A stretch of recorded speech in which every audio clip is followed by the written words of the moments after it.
8 a.m., the morning after the wedding, my daughter-in-law led a notary into my living room like a repossession crew come to stamp the end of my life, except I was still standing there and breathing.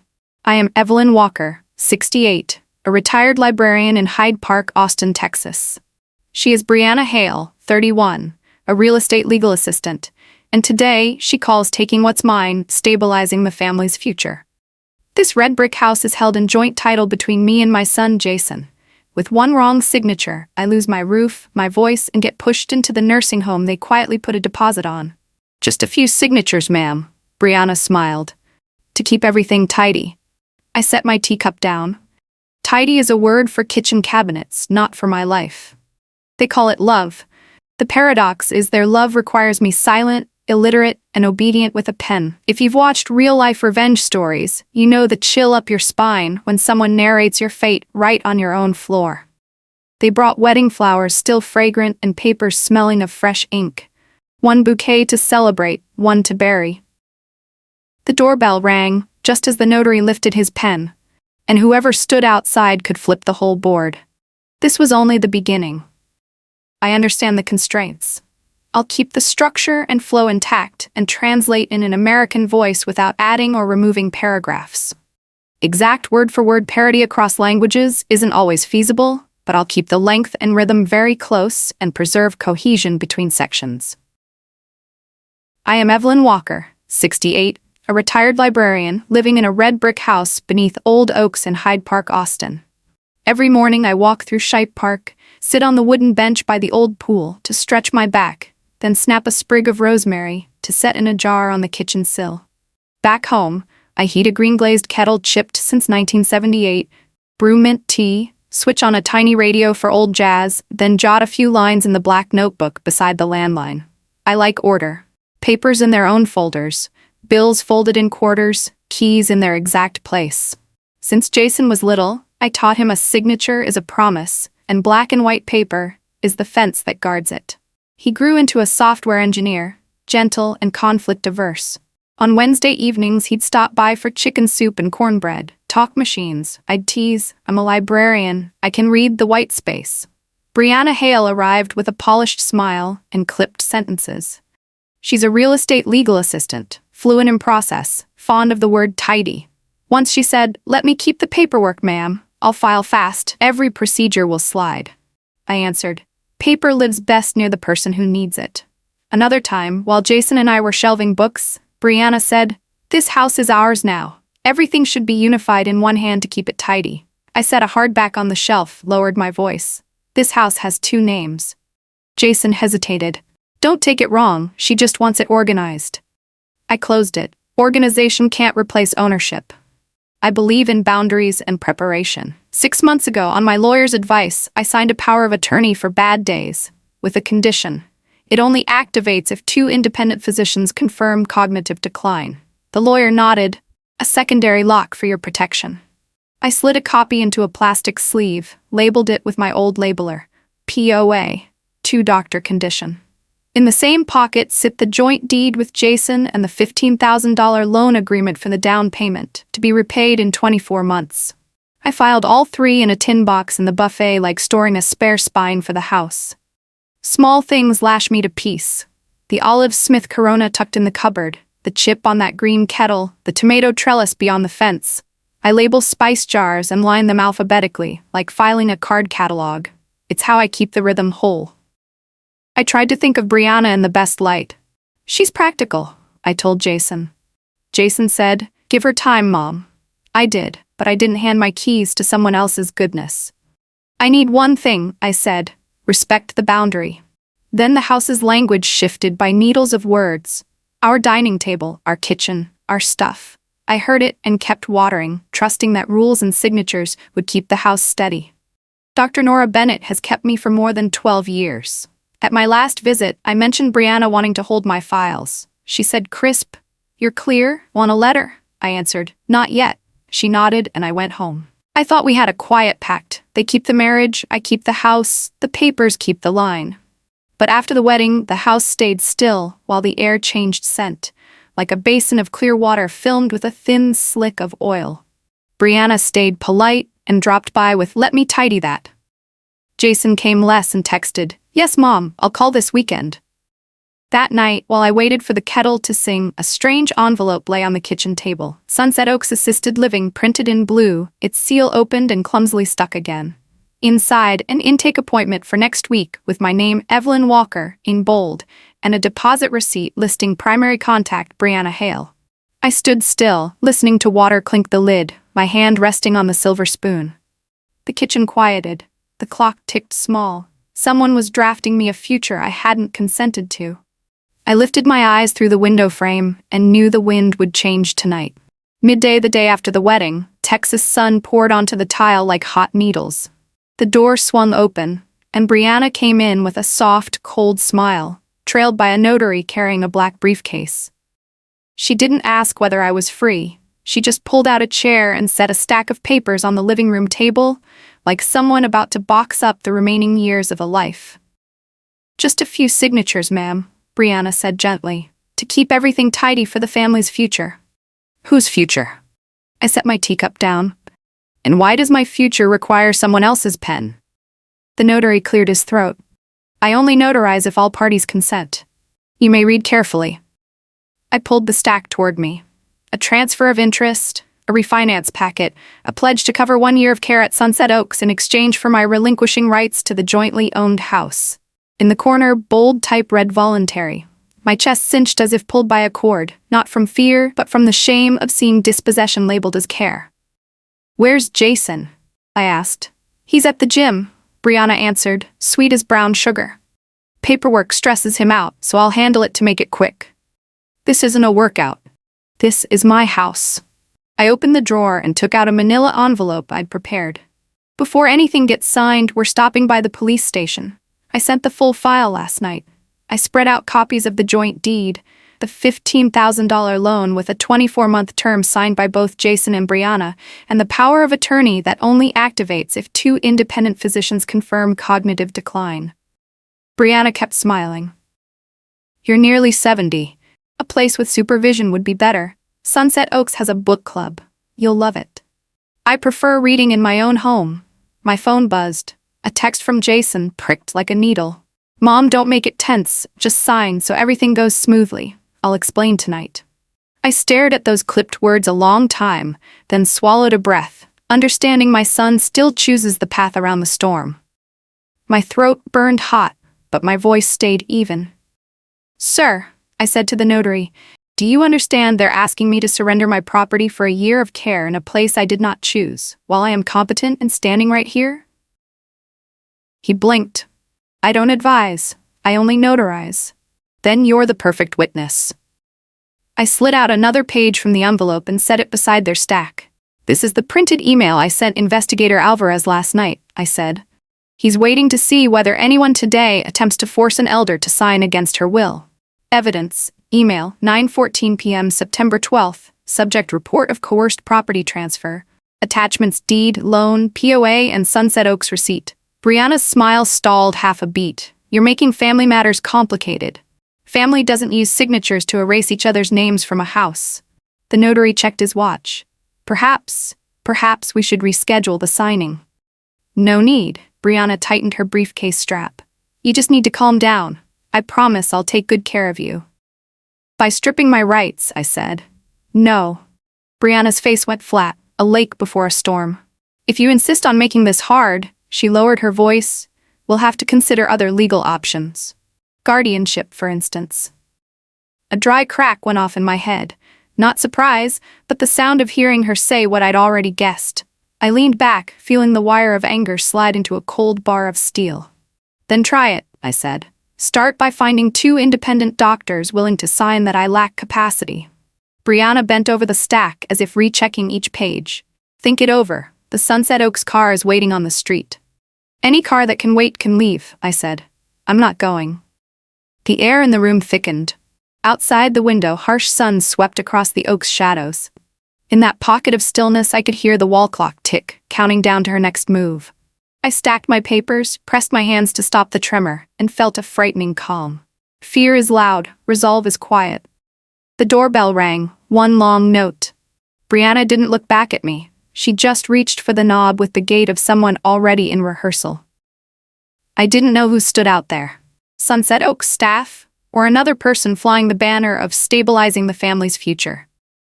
I only knew they would not meet a foggy old woman this time, but someone who knew every inch of her ground and every clause of her life.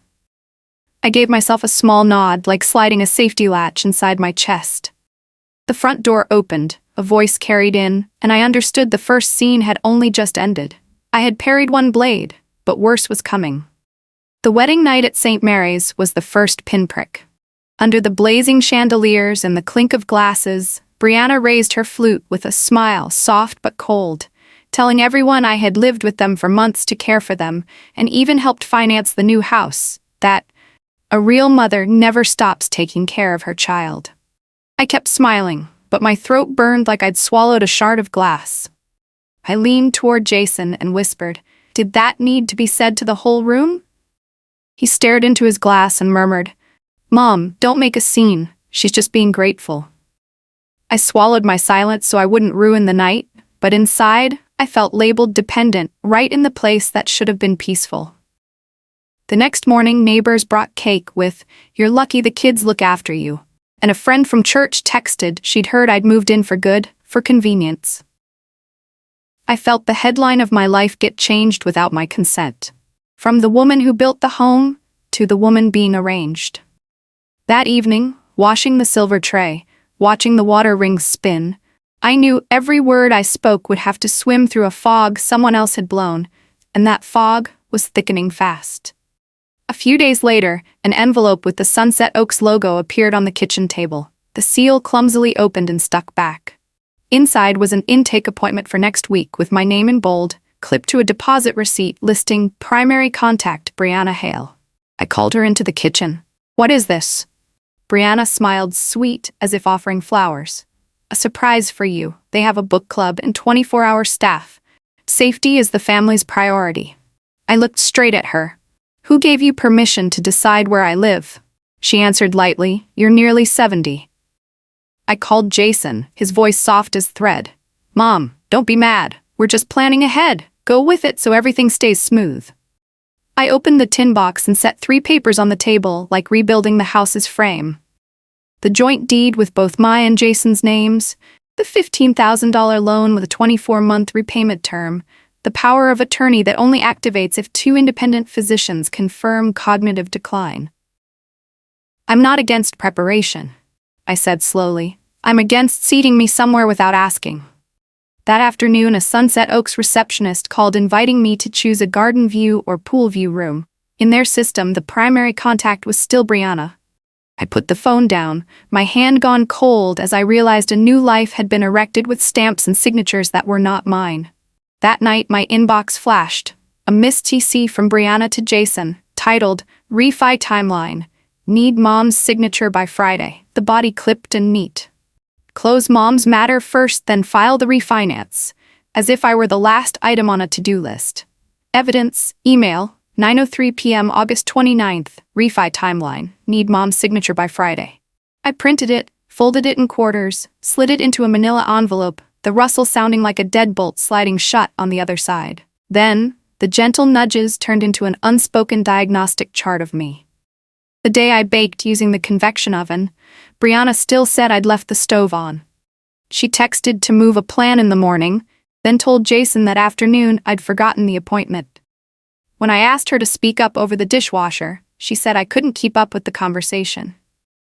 Each grain of sand was picked up and fitted into a frame labeled "Decline," and that frame grew heavier on my shoulders like a coat that wasn't mine. I turned my black notebook into a gaslighting log. Dates, times, photos of the stove knob at off before I left, sticky notes on small details. I showed Jason. He sighed, "Mom, don't obsess." I said evenly, "My POA needs 2 independent doctors." He nodded just to end it. The next day I saw Dr. Nora Bennett, took a memory test, walked a straight hallway. She squeezed my hand. "You're clear. Want a letter?" "When it's truly needed," I said. Outside the clinic, the rumor wind blew the other way. The cashier at HEB asked, "Need me to call you a ride?" Someone at church suggested I volunteer so you won't feel gloomy. A neighbor said Brianna was worried I'd been forgetful. The house's language shifted with needle words. Our dining table, our kitchen, our stuff. I labeled spice jars, taped off next to the stove switch, changed my phone alert to a wood tap to stay calm. But once the maybe confused tag hung over my head, everything I said arrived pre-doubted. Isolation isn't just a lack of bodies beside you, it's losing the right to define yourself.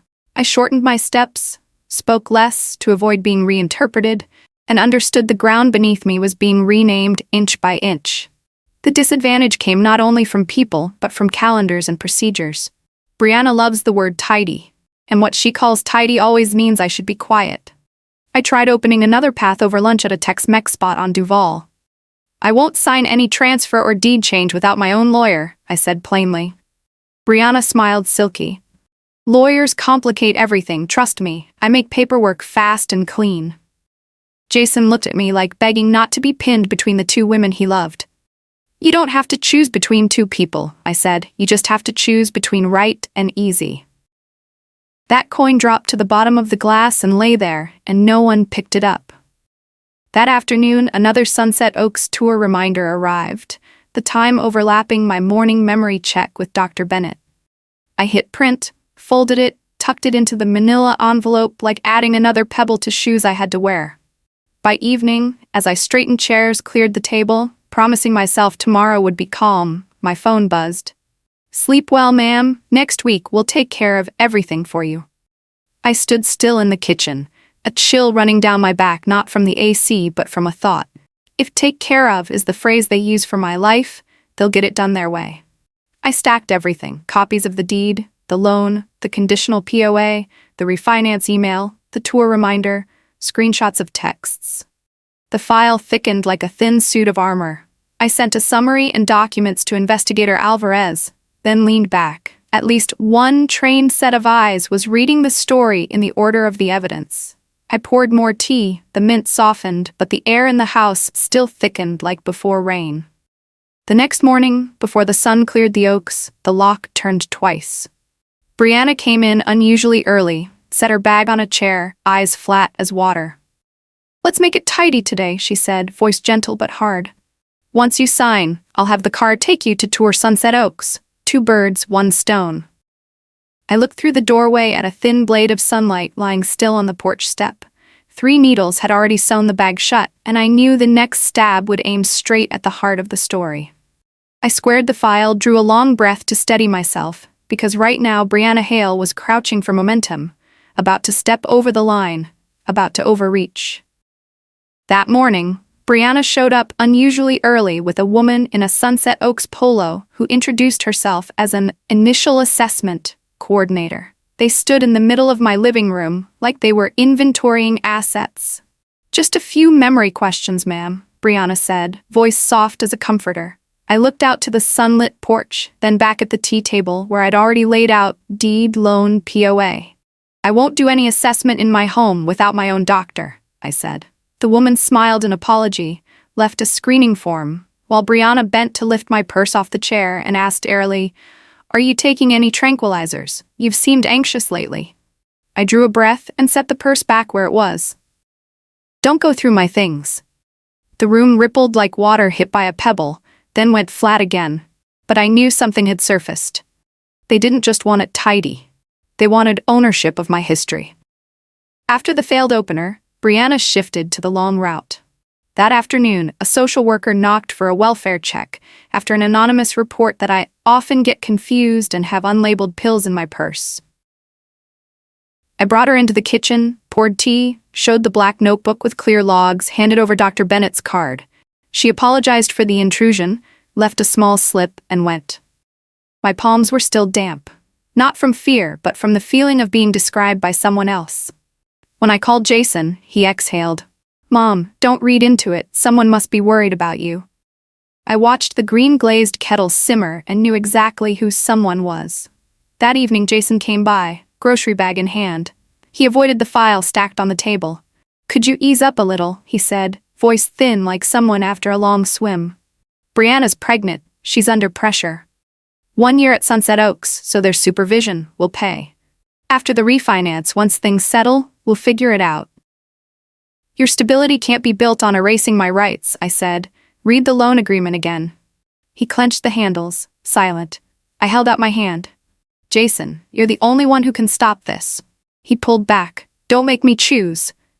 That line hit like another stone, and this time the water didn't have time to smooth. The next day, the first reveal of the hidden machine arrived through a small mistake. An email from an unfamiliar address dropped into my inbox. Inside was a thread between Brianna and a loan officer named Connor Tate at Lone Star Mortgage. The opening line lit the dark like a headlight. We can't close if Evelyn stays on title.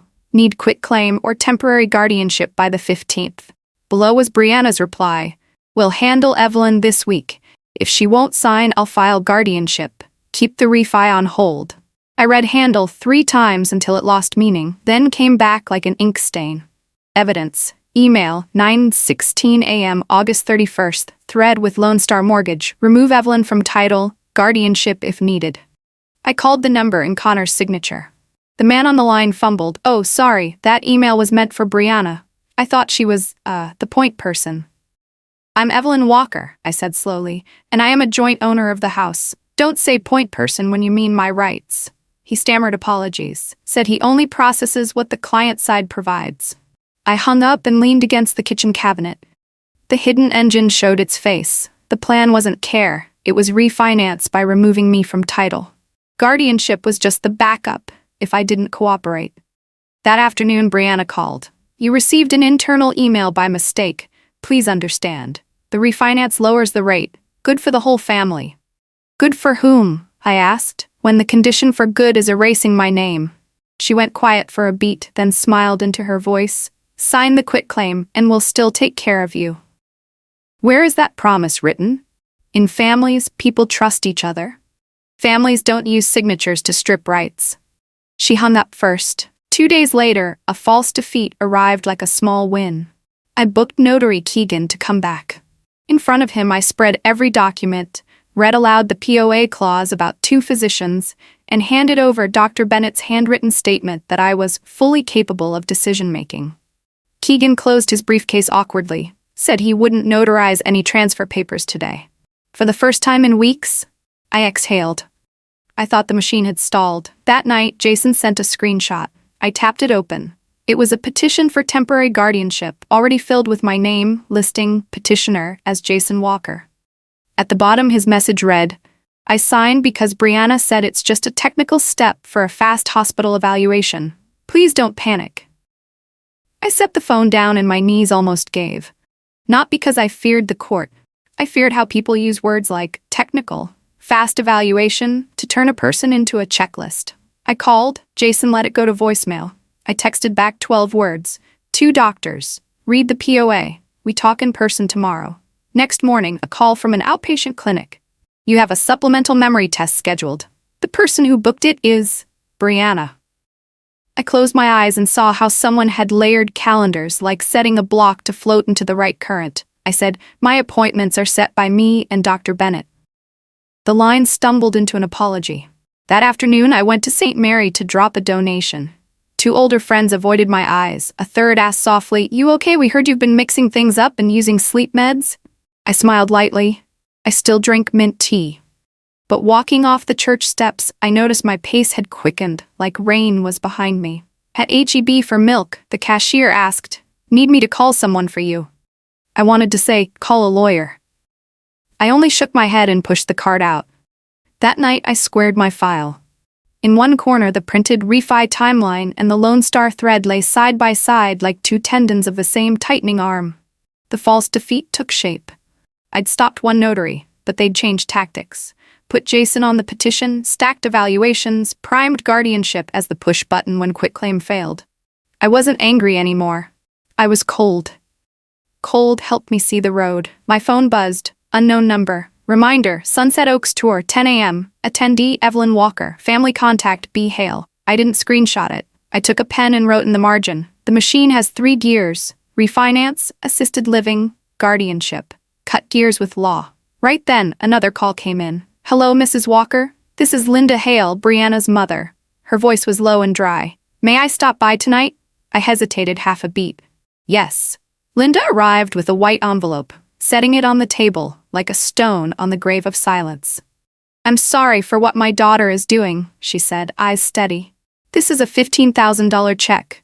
I'm not buying forgiveness. I'm returning what should be returned. I didn't rush to touch it. What do you know about their plan?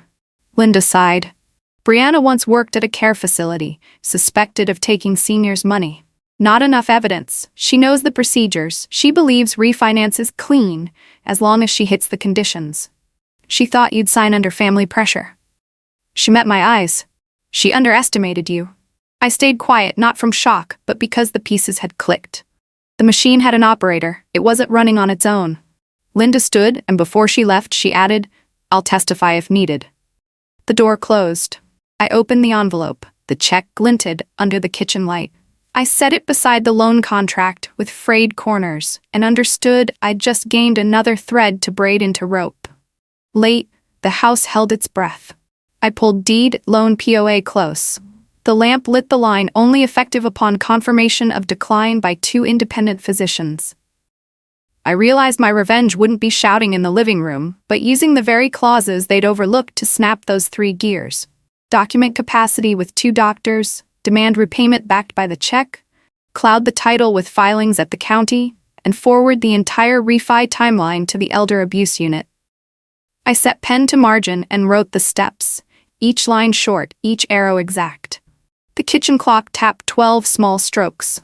I closed the notebook, turned off the light, and knew dawn would no longer be the morning of someone waiting to be placed, but the morning of someone beginning to strike back. And in that moment, for the first time, I smiled, thinking of revenge built on my 3 cards. That morning, Brianna showed up unusually early with a woman in a Sunset Oaks polo who introduced herself as an initial assessment coordinator. They stood in the middle of my living room like they were inventorying assets.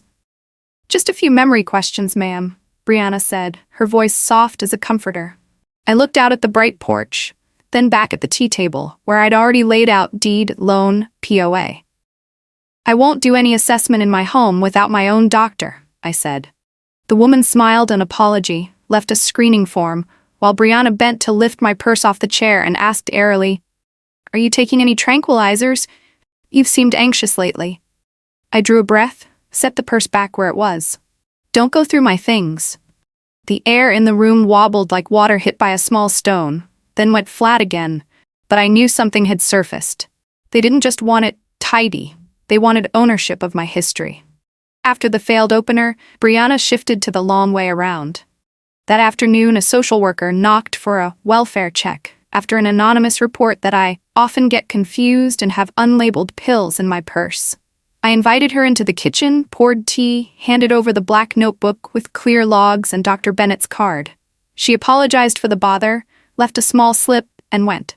My palms were still damp, not from fear, but from the sensation of being described by someone else. When I called Jason, he breathed. "Mom, don't misunderstand. Someone must be worried about you." I watched the green-glazed kettle tremble to a simmer and knew exactly who that someone was. That evening, Jason came by with a grocery sack. He avoided looking at the file on the table. "Could you ease up a little?" he said, voice spent like a man after a long swim. "Brianna's pregnant. She's under pressure. Spend a year at Sunset Oaks so their supervision will cover it. After the refinance, once things settle, we'll figure it out." "Your version of settled can't be built on erasing my rights," I said. "Read the loan agreement again." He clenched the bag handles, silent. I held out my hand. "Jason, you're the only one who can stop this." He pulled back. "Don't make me choose." That sentence fell like another stone, and the water didn't have time to smooth. The next day, the first reveal of the hidden engine came through a small mistake. An email from an unfamiliar address dropped into my inbox. Inside was a thread between Brianna and a loan officer named Connor Tate at Lone Star Mortgage. The first line hit the dark like a headlamp. "We can't close if Evelyn stays on title. Need quitclaim or temporary guardianship by the 15th. Under it, Brianna replied, "We'll handle Evelyn this week. If she won't sign, I'll file guardianship. Keep the refinance on hold." I read handle 3 times until it lost meaning, then returned like a spreading ink stain. Evidence. Email, 9:16 a.m. August 31st. Thread with Lone Star Mortgage. Remove Evelyn from title, guardianship if needed. I called the number in Connor's signature. The man on the line sounded rattled. Oh, sorry, that email should have gone to Brianna. I thought she was, the point person. I'm Evelyn Walker, I said slowly, and I'm a joint owner of the house. Don't say point person when you mean my rights. He stammered an apology, said he only processes what the client side provides. I hung up and leaned against the kitchen cabinet. The hidden engine showed its face. The plan wasn't care. It was refinancing by removing me from the title. Guardianship was the contingency if I didn't cooperate. That afternoon, Brianna called. You received an internal email by mistake. Please understand. The refinance lowers the rate. It's good for everyone.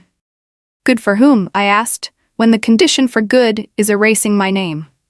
She went quiet for a beat, then smiled into her voice. Sign the quitclaim, and we'll still take care of you. Where is that promise on paper? In families, people trust one another. Families don't use signatures to strip rights. She hung up first. 2 days later, a false defeat came like a small win. I got Notary Keegan to return. In front of him, I spread every document, read aloud the POA's two-physician clause, handed over Dr. Bennett's handwritten note stating I was fully capable of decision-making. Keegan closed his case awkwardly and said he would not notarize any transfer documents today.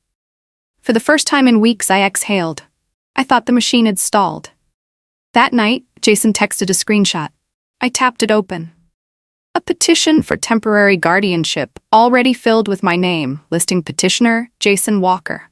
At the bottom, his note read, I signed because Brianna said it's just a technical step, so the hospital will do a quick evaluation. Please don't panic. I set the phone down and my knees nearly gave. Not because I feared the court. I feared how people use words like technical and quick evaluation to convert a person into a task. I called, Jason killed the call. I texted back 12 words, 2 doctors. Read the POA. We talk in person tomorrow. Next morning, a call from the outpatient clinic. You have a supplemental memory test scheduled. The person who booked it is Brianna. I closed my eyes and saw how someone had layered calendars like nudging a block into the current. I said, my appointments are decided by me and Dr. Bennett. The voice on the line stumbled an apology. That afternoon, I went to St. Mary to drop a donation. 2 older friends dodged my eyes. A third asked softly, You all right? We heard you've been mixing things up and using sleep meds? I smiled faintly. I still drink mint tea. But walking off the church lawn, I realized my pace had quickened like a storm at my back.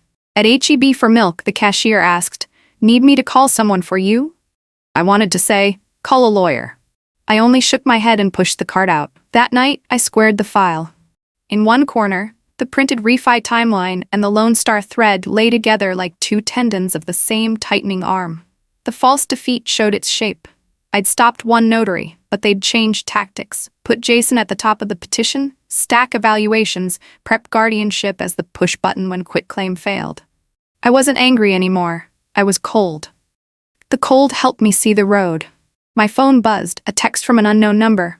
Reminder, Sunset Oaks Tour, 10 a.m. Attendee, Evelyn Walker. Family contact, B. Hale. I didn't screenshot it. I took a pen and wrote in the margin. The machine has 3 gears, refinance, assisted living, guardianship. Cut gears with law. Right then another call came in. Hello, Mrs. Walker? I'm Linda Hale, Brianna's mother. The woman's voice was low and dry. May I come by tonight? I hesitated half a second. Yes. Linda arrived with a white envelope, set it on the table like placing a stone on the grave of silence.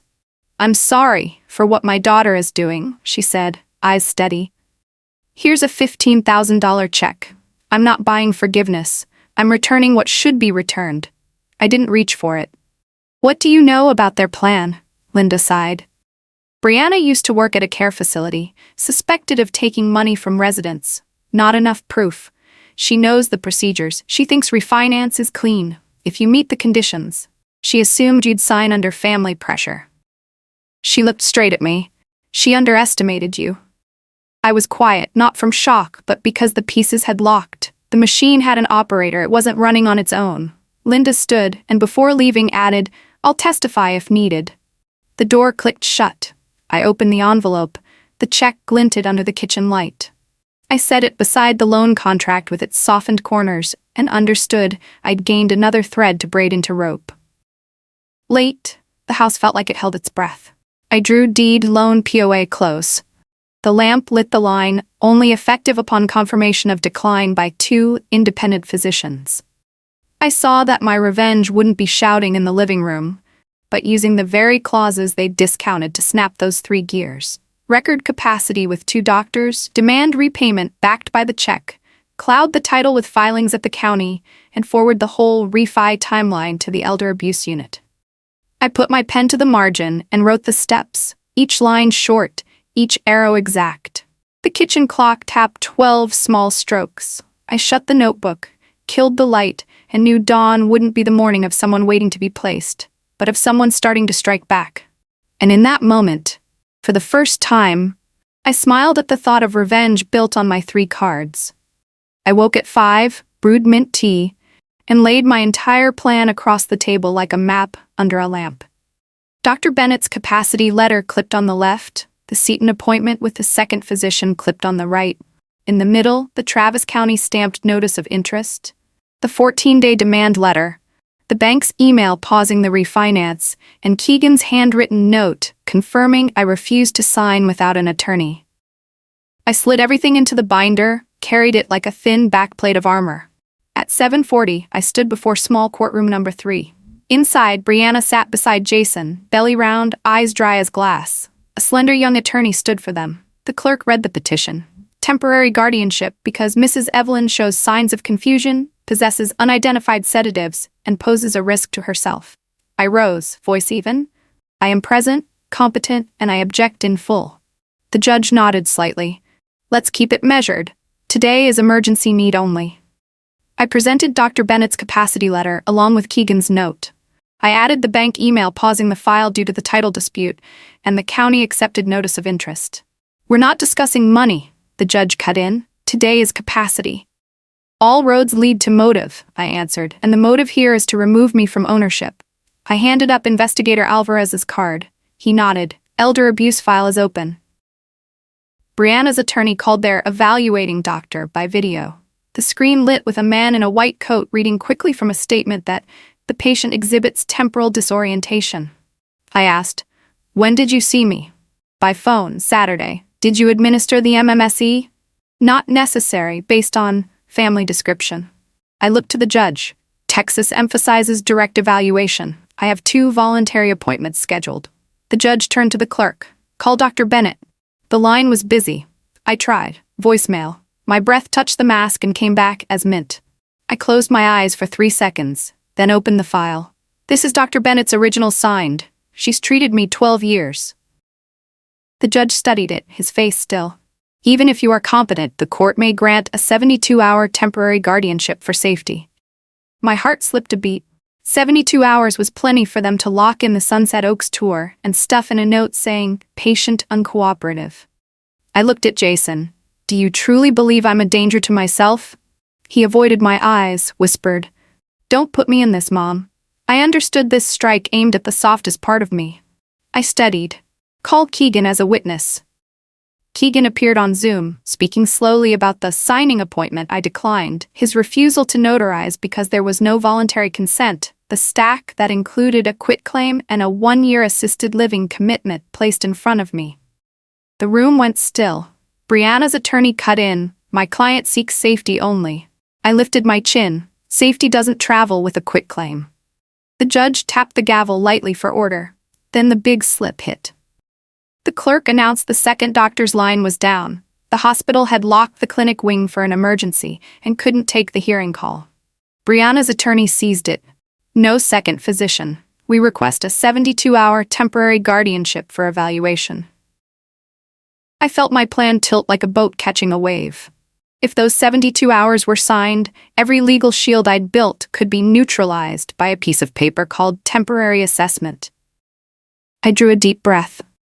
I request the court read this email. I submitted the printed thread between Brianna and loan officer Connor. Cannot close if Evelyn remains on title. Need quitclaim or guardianship by the 15th. Under it, Brianna's reply, will handle Evelyn this week. If no signature, file guardianship. The judge knit his brow. This is not safety. This is financial. Brianna's attorney parried. Internal communication, partner CC'd in error, irrelevant to capacity. I answered, motive touches everything. I added the bank's pause email. we are temporarily halting the refinance due to title dispute. Evidence, email, 6:52 a.m., September 3rd. Compliance confirms, pause refinance due to title dispute. The judge leaned back, thinking, this court doesn't adjudicate the refinance, but it won't blind itself to motive. I will not grant full guardianship. I will consider sending a coordinator for an on-site safety check within 24 hours. No document seizure, no transport without consent. Brianna's attorney paled. I let out a little air. Outside the courtroom, Alvarez called. I reached Sunset Oaks. They received your letter and are investigating the coordinator who tried the at-home assessment. I also asked them not to intake you absent a direct request. I thanked him and sat on the stone steps, my hands still trembling. A man in a suit handed me an envelope, a home safety appointment for the morning with the new coordinator's name. The fine line on the edge of the paper looked like a blade's glint. That afternoon, I moved to the next step. Filed the demand letter for the $15,000, attaching Linda's check and the original loan, sent scans to Jason and Brianna. I CC'd their counsel. I filed a notice of dispute to cloud the title. Any transfer filing would trip a flag. I sent a concise account to St. Mary. My refusal to enter assisted living is about autonomy, not denial of age. I called Linda. Thank you, I will not use this check to buy silence. Linda answered, I'm ready to testify. Night fell. I rolled out the Smith Corona and typed a one-page statement of capacity and will in plain words, signed and dated it. I left it on the fridge, where any visitor could see it. I wanted tomorrow's safety observation to begin with a message. Next morning, the new coordinator arrived with a nurse. I poured tea, set the cups, pointed to the stove switch labeled off, the spice drawer alphabetized, the black notebook of logs. The nurse asked a few questions. I answered clean, pointed to Dr. Bennett's letter. We note it, she said. No risk indicators. When they left, I could almost hear another gear stop. Jason's text landed right after. Mom, I'm in trouble at work for being out. Brianna says you're turning this into a war. Can you stop? I paused a beat, then typed, I stop when my name stops being dragged off the title. He didn't reply. By afternoon, the major setback crashed in. Connor wrote, the bank was reconsidering the pause. Because the applicant was family and there was a doctor confirmation, they would keep underwriting in parallel until a final court order. The words dried my throat like sand. If the file advanced and touched the title before my cloud posted fully, they could plant a temporary lien. I called the county. The online system was glitching. Hard copies were still in the scanning tray. I altered course on the spot. Connor, I wrote, again, after being notified of the dispute and my capacity, any processing you do may constitute complicity under Texas elder abuse statutes. I have CC'd Investigator Alvarez and your compliance unit. I dialed the bank's risk department, my voice low and slow. This isn't a clean file anymore. Hold status quo until an order. I drove to the county office with the paper stack. At the counter, the clerk looked up.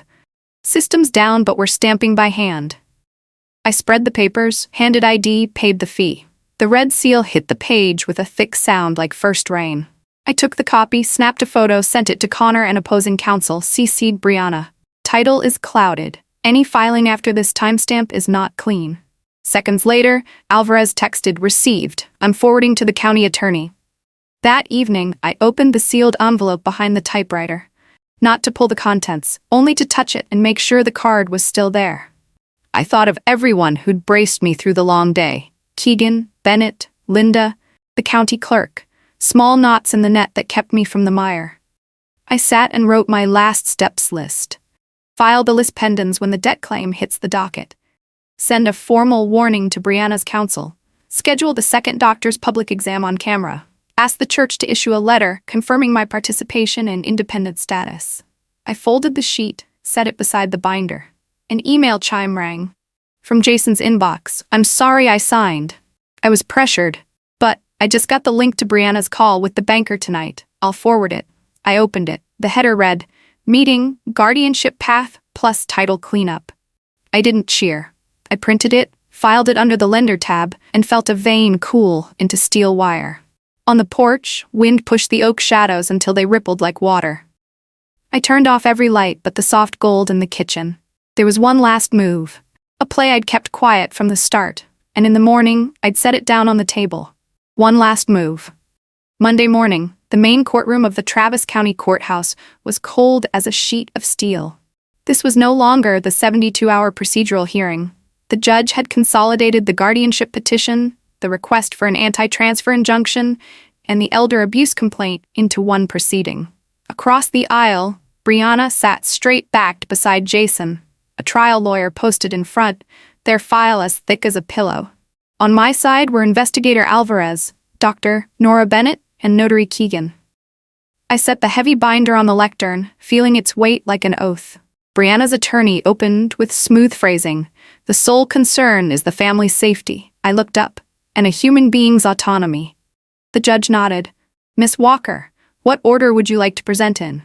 I said, in the sequence of their drivetrain. I opened the first tab, financial motive. I put the bank email thread on the screen. The line hit the white wall like a headlight beam.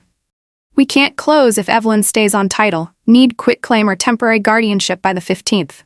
Evidence, email, 9:16 a.m. August 31st. Remove Evelyn from title, guardianship if needed. Beneath it, Brianna's reply, she would handle Evelyn this week. If I didn't sign, file guardianship. I said slowly, they call a person an item. Across the table, Brianna turned her face aside. Step 2, I said, coercion to sign. I projected the late-night report email with the deed loan POA packet and the Sunset Oaks receipt. I notified authorities in advance that there would be an attempt to make me sign away ownership in exchange for 1 year of care fees. Evidence, email, 9:14 p.m. September 12th, subject report of coercive transfer, attachments deed, loan, POA, Sunset Oaks receipt. The judge peered over his glasses. Noted. Step 3, I turned toward Brianna, building the safety narrative. I placed the Sunset Oaks tour reminder beside the Refi timeline. Close mom's matter first, then file the refinance. Evidence, email, 9:03 p.m., August 29th. Refi timeline, need mom's signature by Friday. I looked straight into her eyes. Safety doesn't run on an interest rate deadline. Step 4, I folded the binder and pulled the card that changed the room's temperature. And this is how they smeared capacity. I held up the USB sealed in the envelope I'd kept behind the typewriter all week. Texas allows one-party recordings when I'm the participant. This was captured in my kitchen the morning before they brought the notary. The speaker filled the room. Brianna's voice was silky, the barbs exposed in the middle of the sentence. Sign it, ma'am. Keep it tidy. If you won't sign, I'll say you use non-prescribed meds and we'll file for guardianship. The Sunset Oaks car is already waiting. I let it run and said nothing else. Evidence, audio, 10:14 a.m. August 28th, home recording, threat to use non-prescribed meds and file guardianship if no signature. Brianna jumped up. It's doctored. The judge raised a hand. We have metadata and a participant's attestation recorded in the participant's own home. It's admissible. Her attorney tried to pivot. In any case, my client is focused solely on safety. I added another page, the bank confirming a pause due to the title dispute, then admitting they moved it forward over a process confusion, then pausing again once the county's hand stamp arrived. Evidence, email, 6:52 a.m. September 3rd, compliance confirming pause refinance due to title dispute. I closed the evidentiary set with the quiet things. Dr. Bennett's capacity letter, my voluntary appointment with a second physician, Keegan's note that I refused to sign without counsel, the notice of interest and the fraud alert receipts already in the county record. Alvarez stood, voice firm. Our elder abuse unit has opened a case. Sunset Oaks confirms the coordinator's at-home attempt was improper and has been suspended. The judge leaned back, eyes tracking from the screen to my binder. Mr. Keegan, do you confirm that attempted signing? Keegan nodded. Miss Walker was calm, read every page, stated conditions. I refused to notarize because I did not observe voluntary consent. Dr. Bennett, the judge turned, your assessment? The patient is fully competent, with no signs of cognitive decline. I'm prepared to testify to that, she answered. Brianna's lawyer threw the last shield. Jason Walker, the biological son, filed for guardianship, which shows the family recognizes an issue. Jason looked down. I turned to my son. Do you truly believe I'm a danger to myself? His hands shook. I was told it was just a fast track. The silence flooded the courtroom like rainwater climbing a threshold. The judge tapped the gavel lightly. Ruling.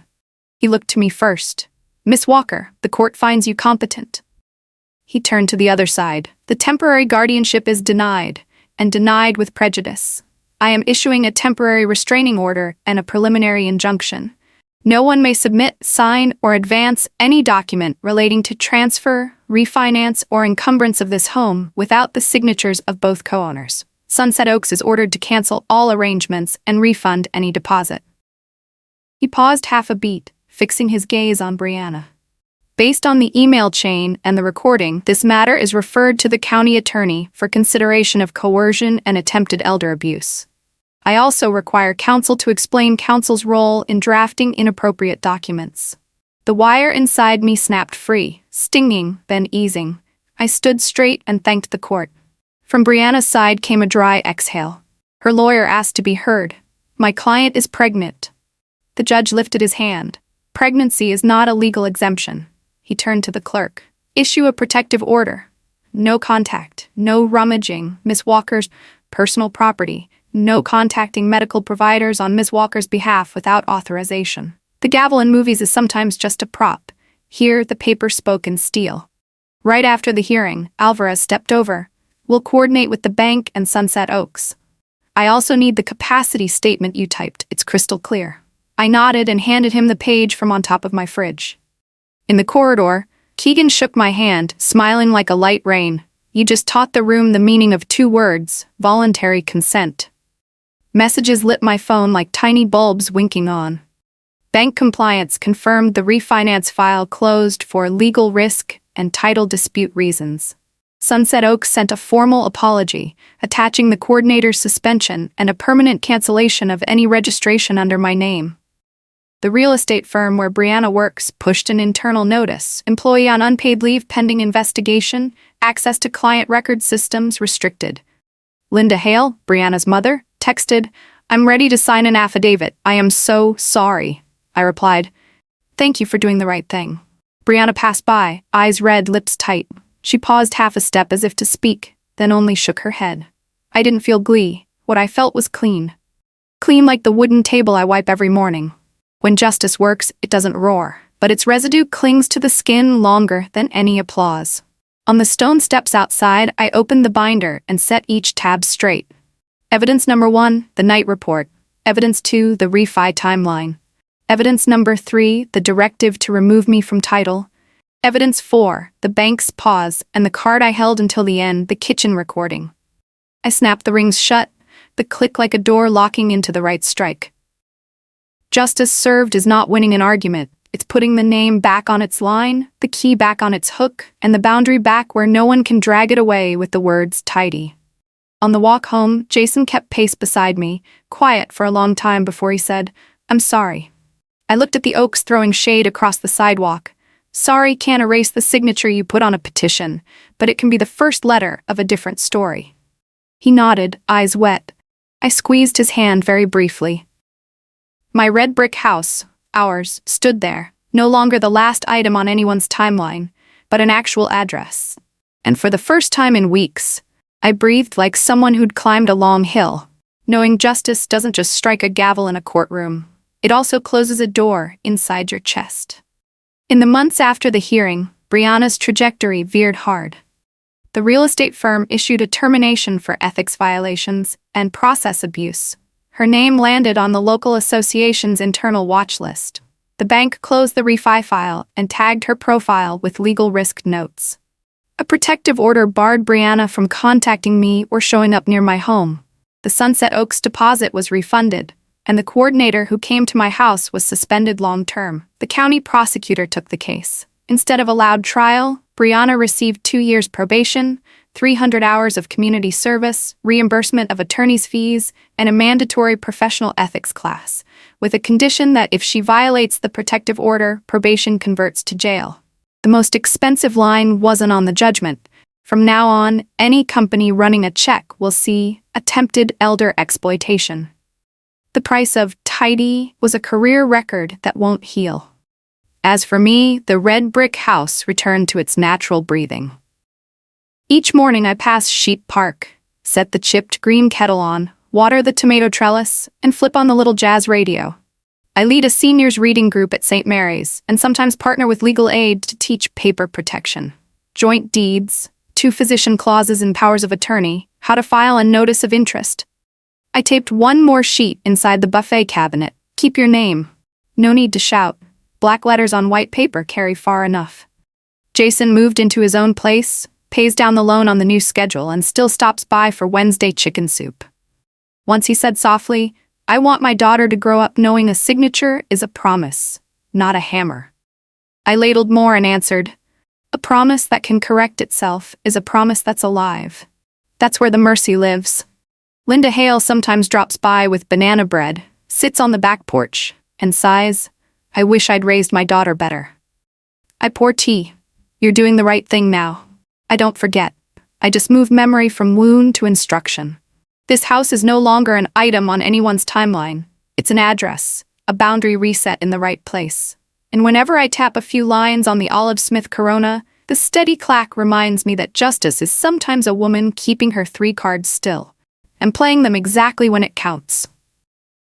Hold on to your name.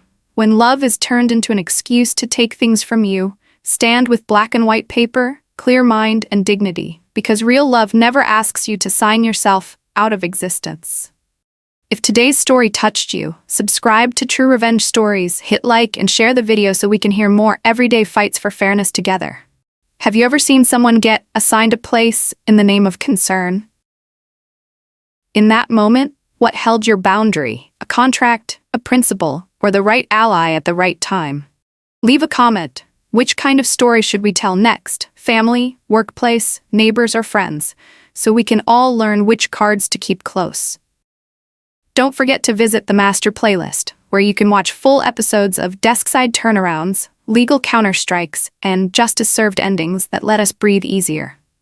What do you want to explore next right now? A meticulous payback plan from the office, or a neighborly duel fought with receipts and one well-placed call? Tap the playlist and tell us which side you're on, holding your boundary or letting someone else write your story. So in the next episode, the voiceover can put your name at the top.